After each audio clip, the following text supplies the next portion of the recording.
দেখো ফ্রেন্ড, আজকে আমাদের ঘরে কত কিছু রান্না হয়েছে দেখতে পাচ্ছ। দেখো বাবুর আর আমার ভাত বেড়ে নিয়েছি। এখানে আছে পটল আলুর তরকারি। ওহ, যা হয়েছে না। এখানে আছে কুমড়োর ছেচকি। এখানে আছে পাতলা করে মসুর ডাল। আর ওখানে আছে ডিম ভাজা, ওটা বাবু খাবে। আর এইটা হচ্ছে তোমাদের সবার বাবার ডিম। বাবার ডিম মানে বুঝো, সবার বাবার ডিম কিন্তু। হুম, এটা তোমাদের বাবার ডিম। আর কি করব বলো।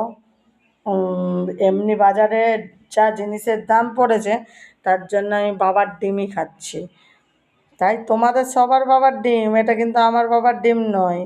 যে যে খেতে চাও আমার বাড়িতে চলে এসছো। আর যে যে নিতে চাও, যার যার বাবার ডিম নিতে চাও, শেষে come here, come here, come here, come here, come here, come here, come hair.